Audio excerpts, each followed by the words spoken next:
I'm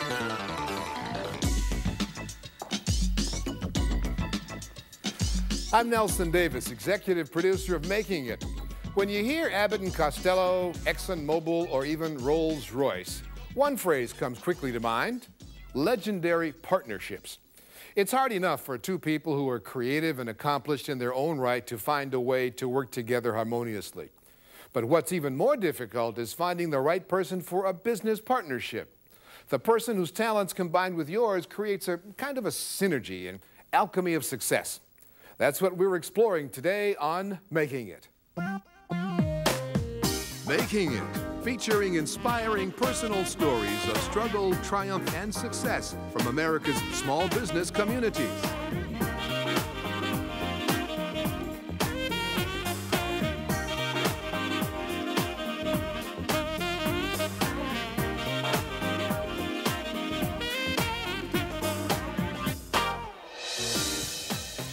Hello, welcome to Making It. I'm Emmett Miller. And I'm Lynette Romero. Thanks for joining us. Gino Taylor didn't start his business life in the entertainment industry. He was a salesman for wine and pharmaceuticals. He even owned 2 retail beauty supply stores, which he turned around and sold for a profit.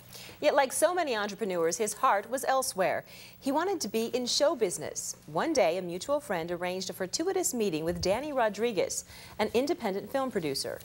The two paired up in 2002 to form Vic Entertainment together. They acquire, distribute independent films. But in the movie industry, as in so many others, it takes money to make money. And Gino, ever the salesman, came up with a plan.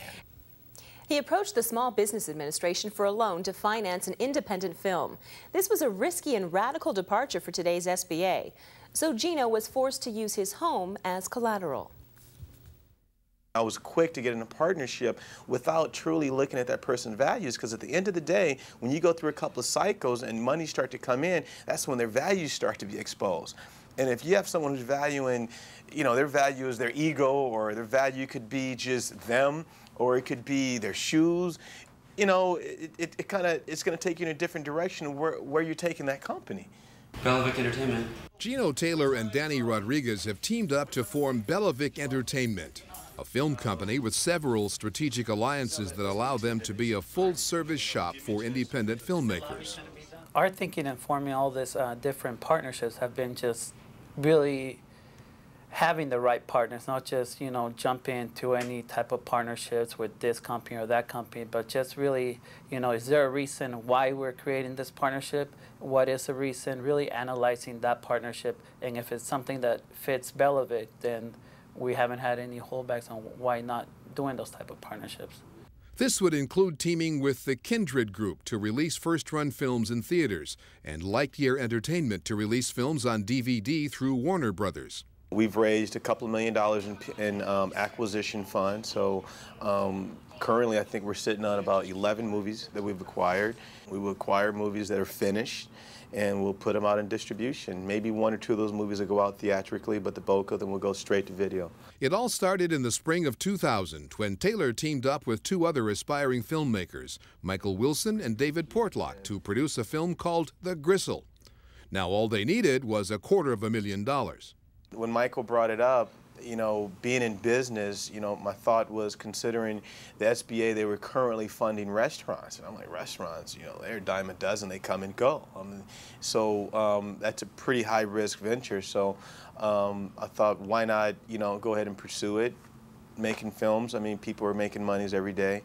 With Gino using his own home for collateral, they received the SBA loan for $250,000. And the Gristle sold over 50,000 units. However, Taylor realized he couldn't do everything alone. Enter Danny Rodriguez. It can't be a one-man show.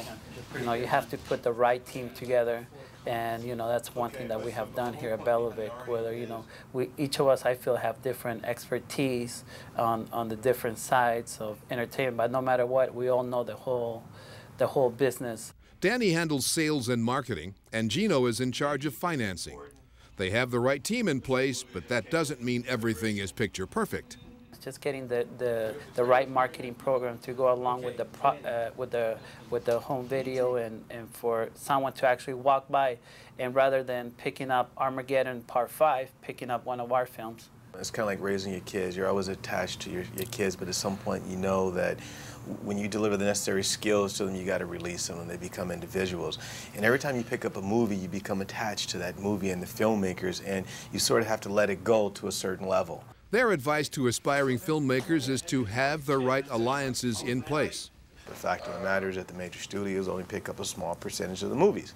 So at the end of the day, what do? We see movies every day that have really good actors in it, very well made, and they have no distribution at all.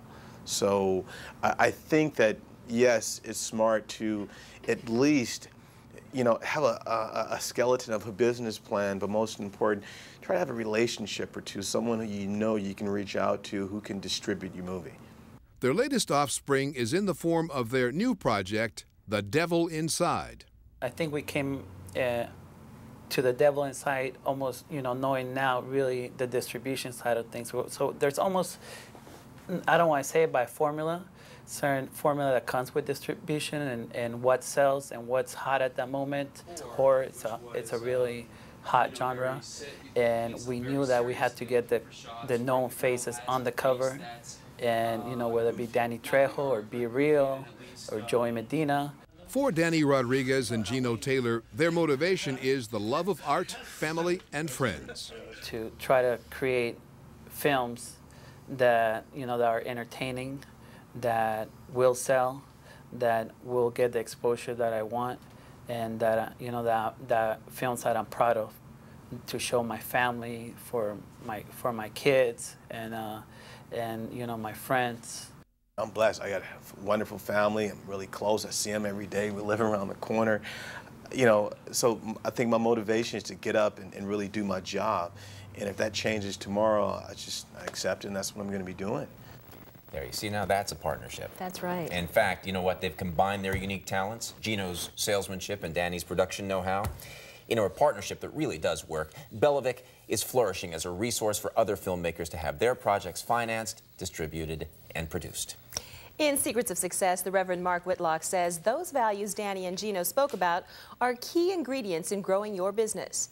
That and the ability to see what isn't there. In other words, to have faith. How often have you heard somebody say, I don't have enough money to make it in business?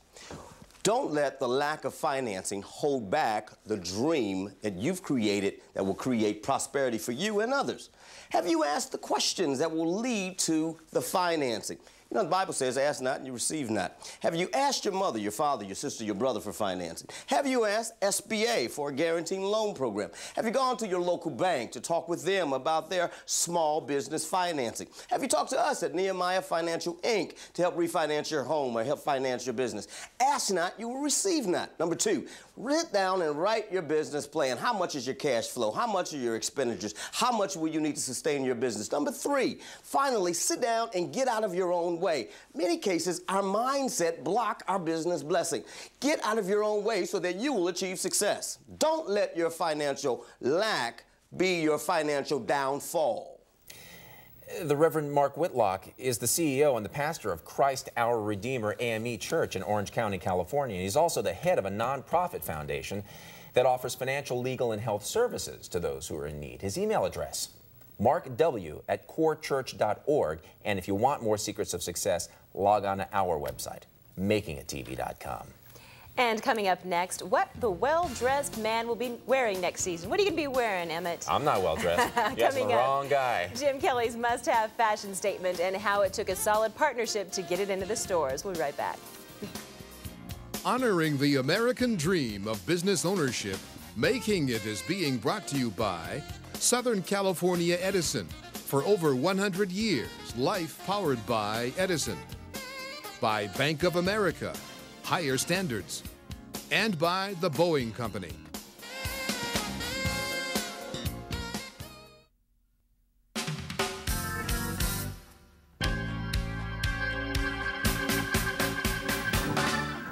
Welcome back to Making It. Everyone has heard of the hit Broadway team Rodgers and Hammerstein. A half-century after they were written, their catchy numbers from Sound of Music, Oklahoma, Carousel, and numerous others are still performed around the world. But what few people know is what happened to Richard Rodgers after Oscar Hammerstein died.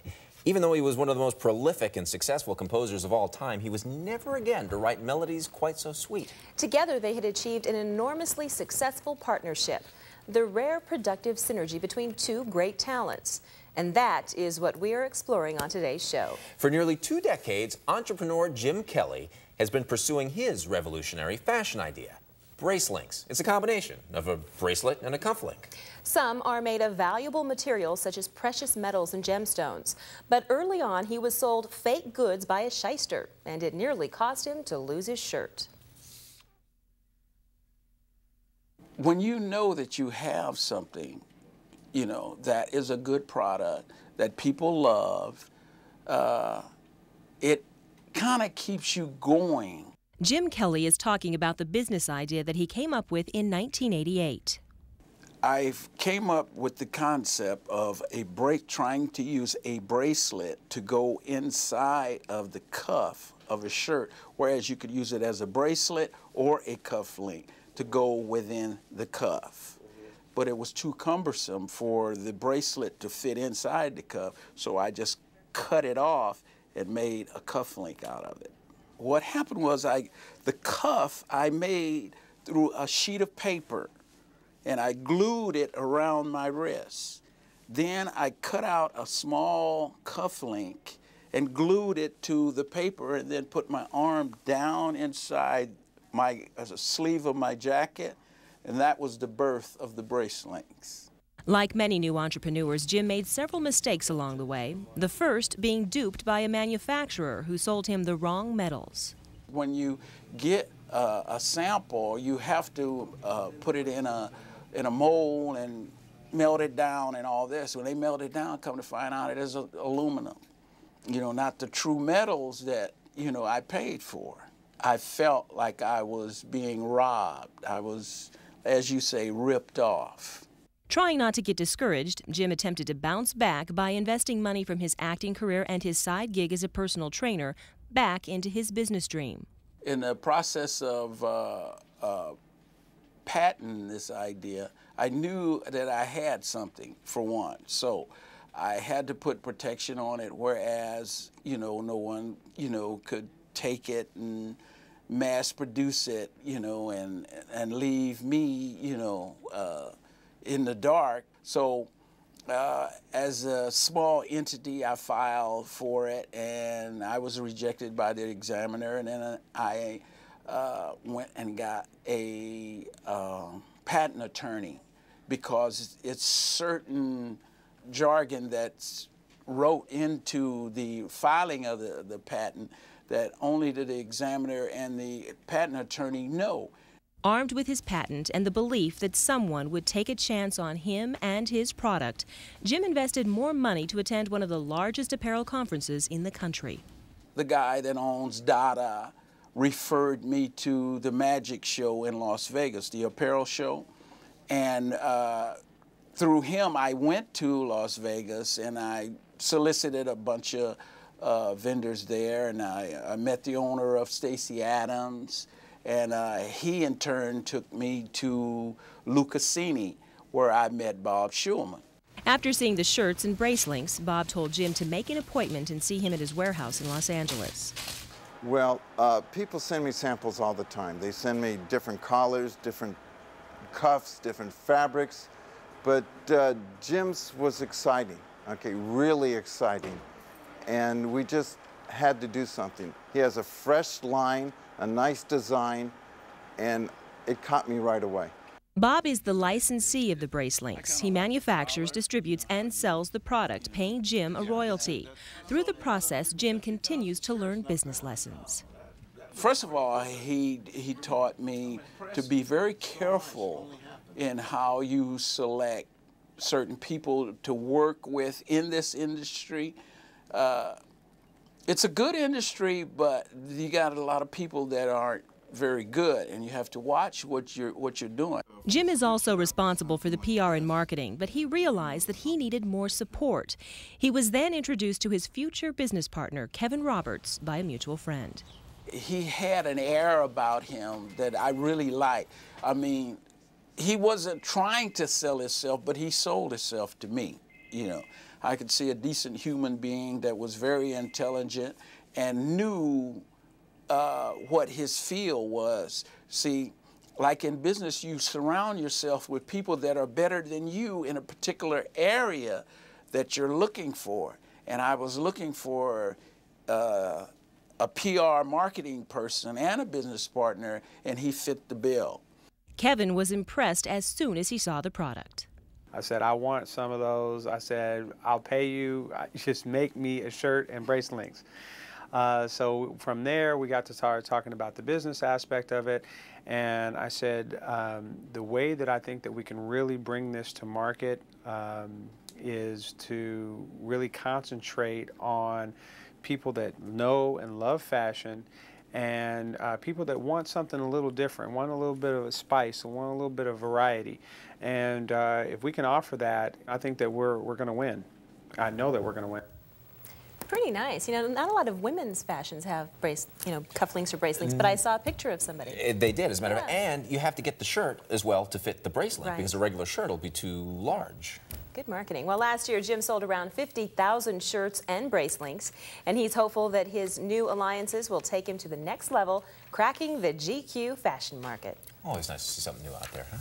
Coming up next, how you can meet the right partner and build a relationship to help your business. Author and consultant Olivia Fox has all the answers, and we're going to tell you how you can contact the entrepreneurs you've been on today's show as well, so don't go away.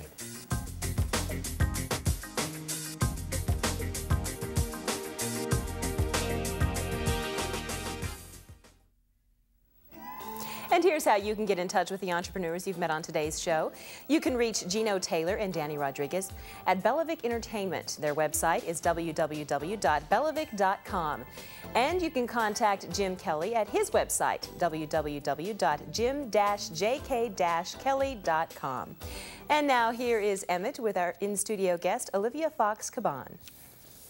Thanks, Lynette. Olivia Fox is the author of several networking handbooks. She's lectured on networking at MIT and the UN, and she's negotiated international partnerships for the Circle of American Nations. She's here today to tell us how expanding your network can lay the groundwork for developing prosperous partnerships. Welcome, Olivia. Welcome to Making It. Thank you. Thanks for joining us. Hey, so first of all, I really want to get a good definition from you on what makes an effective networker. Well, what makes an effective networker is getting into the giver's gain attitude. The worst mistake you can make when you network is trying to sell a networking contact when you first meet them. Instead, if you try to help them, and if they feel that you're trying to help them, that is what's going to make a really effective networker. So somebody who normally meets you at a party and says, okay, this person could be useful in my business, that's the wrong way to look at it. It's more like, how can I be of use to them? Exactly. How can I help them? What can I do for them? Who could I introduce them to? What is it about them that needs something I have? For instance, could you offer them visibility by inviting them to speak at a group you belong to? Could you introduce them to somebody else in your network that they should meet? What can you do for them? They need to feel that from you. When does that turn around and you begin to get the reciprocal aspect? You've got to get into that mindset before you even go to an event. This has got to be your main mindset whenever you meet human beings. It's the old Dale Carnegie quote that says you can make more friends in 2 months by becoming really interested in other people than you can in 2 years by trying to get other people interested in you. What do you teach people when you lecture about this? What are the most important points? First, they need to go through their network to make really the most of it with their goals in mind. Because if you're going out networking without clear goals, it's kind of like fueling a really big ship by tossing all of its navigational equipment right into the furnace. So once you know your destination and you know what you want from networking, then, for instance, you'll go through your Rolodex, and the first step is you'll fill it in. You need to know everything you can about the people in your address book. So you know what you want from them, and instantly remember, then you think, what can you do for them? What can you offer them? And these are network matrices that you're building as well, not just one person or another person. You're building up a whole Rolodex, a backlog of people. That Absolutely, because every person you know knows on average 250 other people. And those 250 other people know another 250 other people. It's the old 6 degrees of separation. You're only 6 degrees away from anyone you want to meet. How do you work a room effectively? A lot of people talk about this, but I don't get the feeling that they really know what they're doing when they go in. Well, first you got to get to a room early, because otherwise you're going to be shy. If you walk into a room with 300 strangers, it's kind of hard to warm up.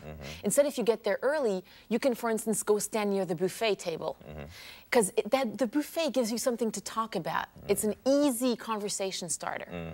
Then, when you're there, you definitely want to give a good handshake when you meet people. Okay, so show me, what makes a good handshake? Well, let's talk about a bad handshake first. Okay. You know the dead fish handshake, that awful thing where they give you... That's okay. bad. What makes a good handshake is opening wide the space between your thumb and your index finger, so that when you move in for the handshake, the webs of your thumbs are touching. Okay.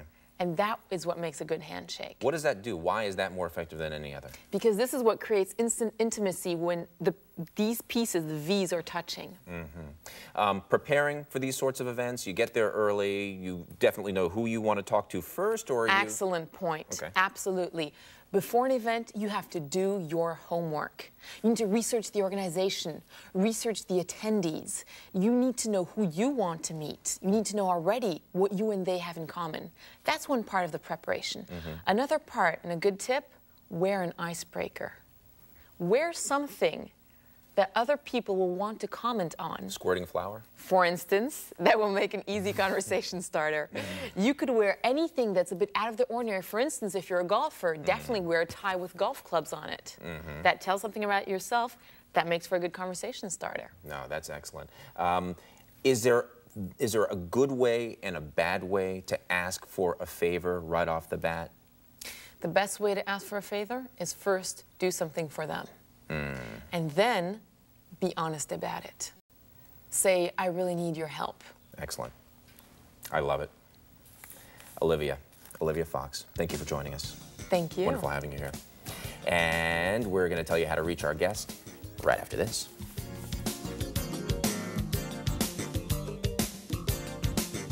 In praise of the entrepreneurial spirit, Making It is being brought to you by Sempra Energy, a Fortune 500 energy services company committed to building a diverse supplier base. By Honda, the power of dreams. And by Comerica Bank. We listen, we understand, we make it work.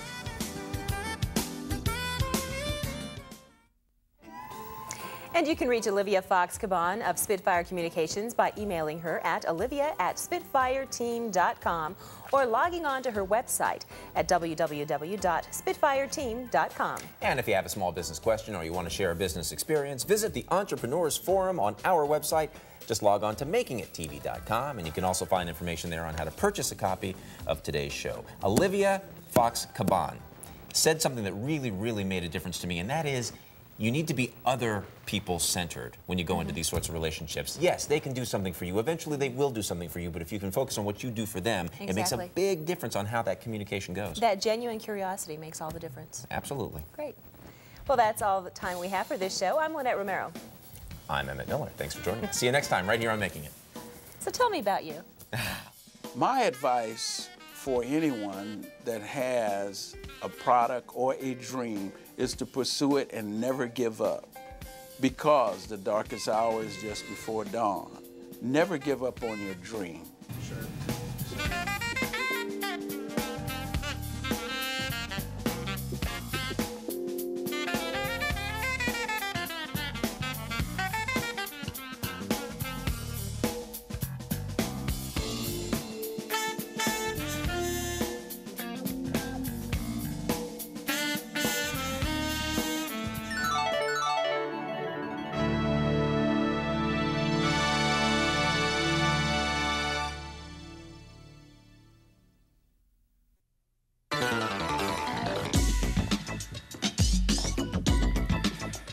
Whether it's to turn a guy's head or catch a girl's eye, Americans like to look good.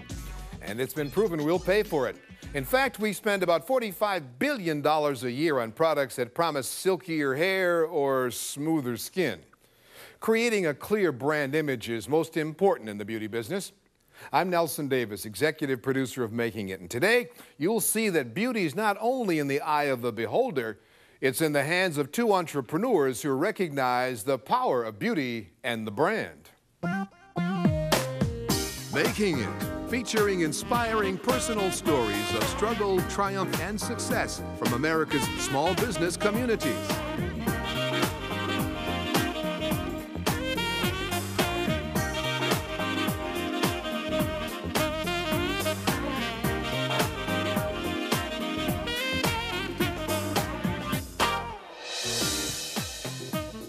Hello and welcome to Making It. I'm Lynette Romero. And I'm Emmett Miller. With the stroke of a brush, they can turn a bad hair day into a good one. We're talking about hairstylists, the ones that wave the magic hot curler or clippers to keep so many people beautiful. There are about 650,000 stylists in America, and some of them may have learned their skills under John Williams. John is the owner of Universal College of Beauty. It all started 75 years ago when his late mother founded a beauty school for African Americans. His entrepreneurial ambitions emerged at age 12 when he made and sold his own shampoo for 50 cents a gallon. Now he owns 4 beauty colleges across the country. During his business growth, John Williams had to comb through some obstacles, all the while building his brand based on quality hair care instruction. It's a family business, but it wasn't handed to him on a silver platter. He had to earn his title. He survived riots, an arson fire, and the loss of something you can't replace: close family. As you'll see in his story, John has always found a way to keep his business alive. I clocked in, clocked out for a break, clocked back in for a break, clocked out for lunch, clocked back in for lunch, clocked out for another break, clocked back in for, and then clocked out and went home. I was clocked out. I could tell by that I was not ready for a 9 to 5. John Williams, patriarch of the historic Universal College of Beauty, was ready, however, to build upon the legacy that his mother Hazel Williams started over 75 years ago. My mother was something out of the future. She was a little 4'11" woman, very feisty, who came to California in the 20s. She was a pioneer automatically, she and my dad. She wanted to become a cosmetologist. Because of the prejudice of the day, they wouldn't let her into any of the white schools. So she says, well, the hell with this, I'll open up my own. Hazel Williams' drive to succeed made an indelible impression on John, and by the time he finished serving in the military, he would return to the family business. My mother gave me a job as janitor. One day the receptionist didn't show up, so I became receptionist. One day the bookkeeper didn't show up, I became bookkeeper. One day the teacher didn't show up, and I had learned it by osmosis. So I taught the class. I'm still janitor, I'm still bookkeeper, I'm still receptionist, now teacher. And John makes sure his students are well versed in their craft. We have all kinds of hair. So our curricula took in straight hair, curly hair, wavy hair, blonde hair, black hair, brown. We had a variety. So what has made us successful, I do believe, is the fact that in our race, we have every texture and condition of hair, we have every color of hair. When you leave here, you knew how to do anybody. But all of the training in the world was not enough to prepare the Williams family for the LA riots. The building we were in on both sides was leveled. The means of communication were gone. The means of transportation were gone. So for over a year and a half, we were scratching, trying to keep it together. At this time, Hazel retired. Though financially strapped, John didn't cancel one class or lay off a single employee. He found a way, yet again, to overcome obstacles. I think an organization known as YTEP helped us quite a bit. The Boys and Girls Club helped us. We initiated a program with the YWCA to bring students by bus to school. So in a way, it really kind of nudged us into other ventures, looking for sources of students. So I can say it was good in one way and bad in the other. Another sad day occurred in 1988 when John's mother took ill and later passed. The experience had a profound effect on Kenneth, John Williams' son. And she asked me, grandson, would you please give up your job and follow in the family footsteps, because your father's getting a little older now and I want to see what I started continue. He would not join the business at that time. His mother, however, decided to open a school in her hometown of Charlotte, North Carolina. John convinced the city council to give them a loan of $90,000. We built a school, had our grand opening, and paid the loan back in 2 years. Hello? Paid it back in 2 years. Unfortunately, tragedy was to strike again. One fateful evening in 1993, while driving to Charlotte on business, John Neal and John's son Chip were killed by a drunk driver. After this happened, I was kind of in a void for quite a while. My son stepped forth. He says, "Dad, I want to get into business." Couldn't say anything better to me. Not only did Kenneth join the business, but so did his wife Belinda and daughter Jasmine. Today, the Universal College of Beauty is truly that, universal.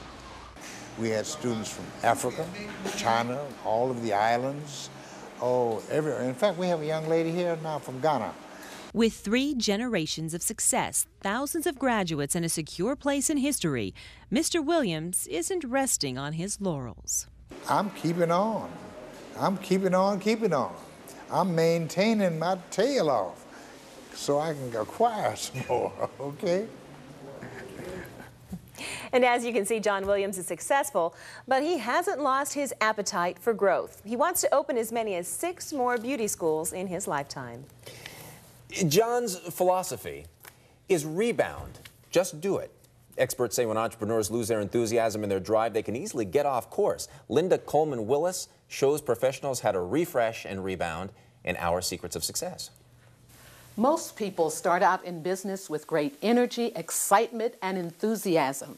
And then the business takes over and steals their passion away. So how do you regain that passion once you've lost it? Number 1, remember why your business exists in the first place. Remembering why is what motivates and excites you. Number 2, focus on what you give, not what you get, because you may not be getting what you think you deserve. And number 3, focus on the value you bring to the marketplace. The question is, what value do I give? The value you give ignites your purpose, and your purpose ignites your passion, and your passion is the bridge that gets you from one peak to the next without falling too far down in the valley. The passion is what you need in your business to refresh and rebound. Linda Coleman Willis is a motivational speaker and president of LC & Associates. And you can email her at lindaspeak@lindaspeak.com.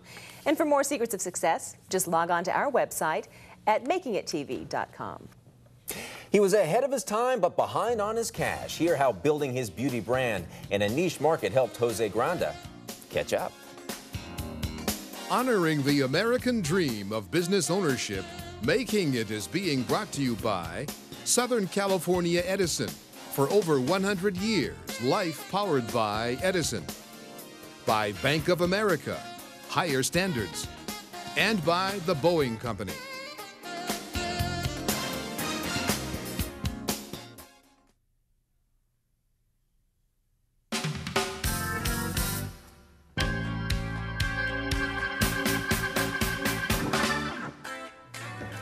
Welcome back to Making It. We're talking about the beauty industry today.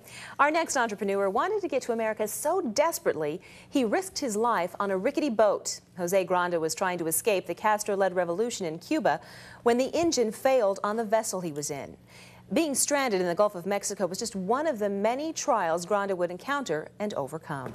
When he finally settled in Los Angeles, Jose mastered the art of selling. He sold Bibles door to door, but where he really excelled was in vitamin and mineral sales. In fact, he made so much money from selling vitamins, he demanded a 10% stake in the company. When the owner rejected that request, Jose started his own health and beauty distribution company. Grondahl Distributing is now a multi-million-dollar company. The key to his success was targeting the Mexican consumer market. Jose says there was a need for Mexican health and beauty products in the United States, and he filled that need. Grondahl used descriptive graphics and simple language to brand his product. Still, getting the business off the ground proved to be another challenge. Jose Grondahl had no credit, and at the time, most stores weren't interested in carrying the Mexican-geared products. His is a story of how persistence pays off. In my 40 years in business, I noticed that Mexican are the most loyal, clients compared with others, Hispanic. So whatever the grandmother used to use in Mexico, still they use it in the United States. Jose Granda built upon his theory when he started his company Grondahl Distributing in 1965. He opened a small storefront targeting the Hispanic community with beauty and healthcare products. The early day was very hard because when you don't have credit and you don't have money and you don't have the people around you to help you, it's very hard to do it by yourself. And also I was going all over the state selling my few items to the small stores. Jose aggressively pursued larger chain stores to put his products on the shelf, but often he hit a brick wall. It was very, difficult to get into the store. But because it was a brand new idea, 30 years ago, we don't have the same amount of population, or Hispanic population that we have right now. I remember once I went to Ralph about 35 years ago, presenting one of the best-seller products in Mexico called Sal de Pickup, and they said, no, we don't really need any of that particular line in the store yet. So that was, kind of hard. Now it's very easy. In 1972, Jose bought a 4,500-square-foot facility. 10 years into the business, he started a new development in his company. He called it the Mexican Mini Botica. Well, that was my idea to increase my sales. I said I noticed that, Black, for example, they have a section with all the products that they use that they have to be special for the hair and for the skin that they have because it's different. So Mexican, they have the same way. So I decided to come up with the idea of having a space with all the merchandise for Hispanic. And in Mexico, or in Spanish, we call botica mean pharmacy. So I decided to say that was a Mexican mini botica. There you can find eye drops or a cough syrup or a soap. Jose's next business step was to work with a manufacturer to develop his own products. When I start doing any product, a brand new product, what I'll do, I'll go to the stores and I see what they're selling. Also, I ask a lot of people, what the different type of product they use, and I see the best seller. So I come up with my idea of making a similar product of the best seller and come up with the way they like to see the product. I know more or less after so many years what they like to see in the product. Granda found that Americanized packaging just didn't appeal to first-generation Hispanics. So I decided to come up with my own ideas of making the label bilingual, first of all, so we can sell it to the United States and also sell it to the Hispanic. And also the colors are more approached to the way they like to see the product. We have a red apple and we have the coconut trying to be, on those flavors, and they really like it. And compare, I believe that if you compare my labels, compare with the Abbott labels, you can see a big difference in both. Now, Grondahl Distributing sells over 1,400 products to 1,500 stores up and down the California coast. 50 of the products are from his own private label. The company grossed nearly $8 million in 2004. Because, when you come up with a product in the United States, any product, whatever, tires or a shampoo, you have to really, if you know what you're doing, you have to get the best quality raw material to do that shampoo because you have to do the best. Otherwise, you will sell it once, but you don't sell it twice. Even after his recent expansion, Grondahl's warehouse is full to the brim. Jose projects that he's going to have to expand again in the next 3 years because of increased sales through distributors. You can sell to one distributor whatever you sell to the store in a whole day, and take you maybe 20 minutes to sell $50,000. You have to spend a whole day to sell $50,000 through all the change store, like 1,000, 1,500. And that's what I see that is the future and an easy way to grow bigger. Jose's 3 kids grew up in the business, and now they all work there. The proud father shares with us the business lessons he imparts to his kids. I'm teaching that the most important thing is that you have to work very hard and you have to love your customer and have a red carpet always for your customer and respect whatever they said, even if you believe that what they said is not right, still you have to say, I respect it and follow. And you know, the secret is to have your customer very happy, maintain it, and in the end you will make a lot of money with your customer, and the customer will make a lot of money with you too. Boy, was he ahead of his time, No huh? kidding. You know, he said something at the beginning about marketing to people, what their grandmothers bought, their mothers bought. It's true. You know, you buy something, you buy a product, it's because your mother bought it. The reason she bought it was because her mother bought it. And they're used to looking at it a certain way, and he gave them what they want. And with the Hispanic community continuing to grow, Jose's goal is to increase his sales to $100 million in the next 10 years. Up next on Making It, does your branding strategy need a makeover? Karen Conrad is in our studio with ways to help you build your brand identity.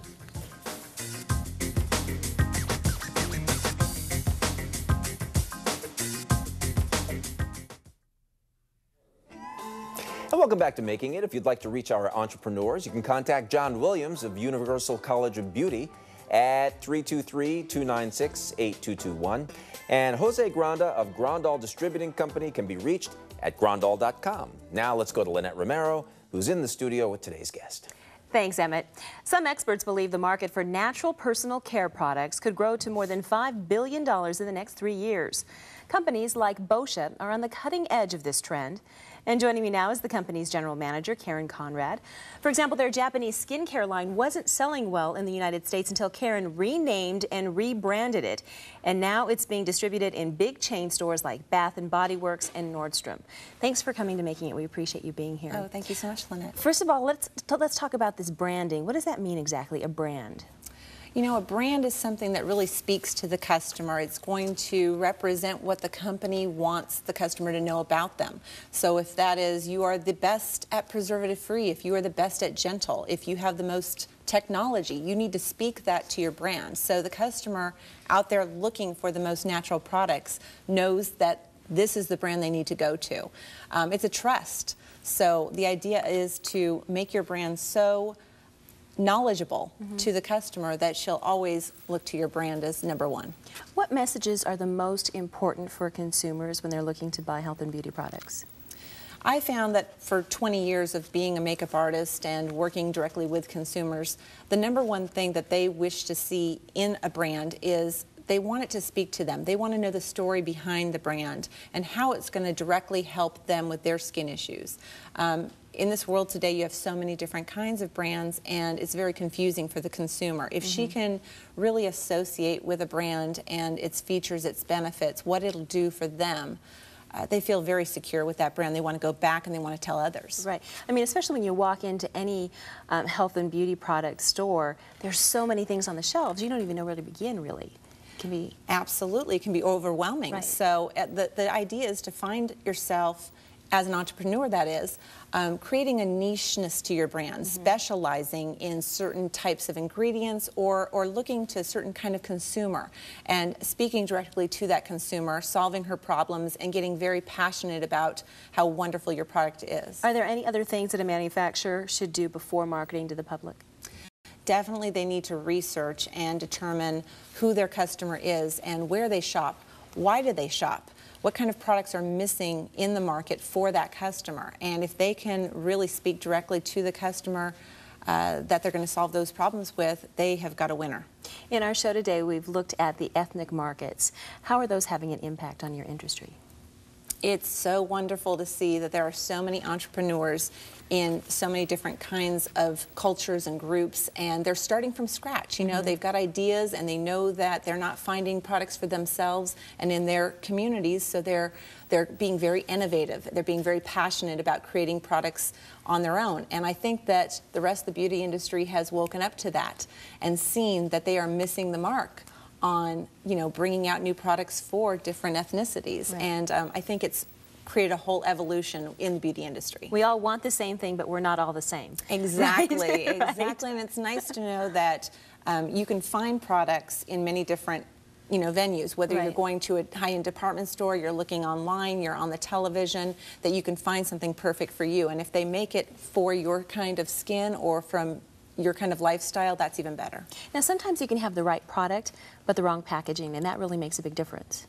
It does. If your product does not speak to the customer that you're targeting, you know, you have a problem, you're going to miss that customer. So if you are talking about young customers, they definitely are influenced by excitement and celebrity and what their friends are using. So your product should speak to that. If your consumer is much more sophisticated, you really need to have your packaging very alluring and very calming to that customer. So definitely pay attention to what your customer would be looking for in packaging and how it speaks to them. Let's talk about that before we run out of time. Sure. Let's talk about Boscia. Yes.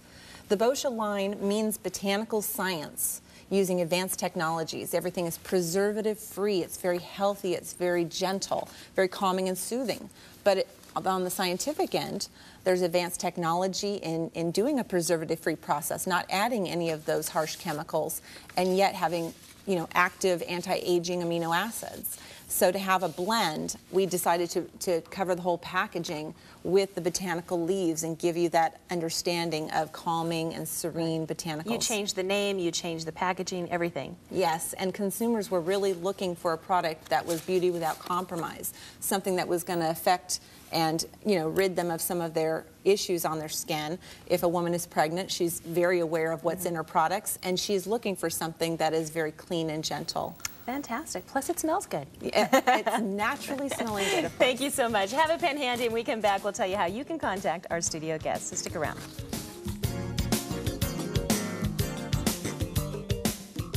In praise of the entrepreneurial spirit, Making It is being brought to you by Sempra Energy, a Fortune 500 energy services company committed to building a diverse supplier base. By Honda, the power of dreams. And by Comerica Bank. We listen, we understand, we make it work.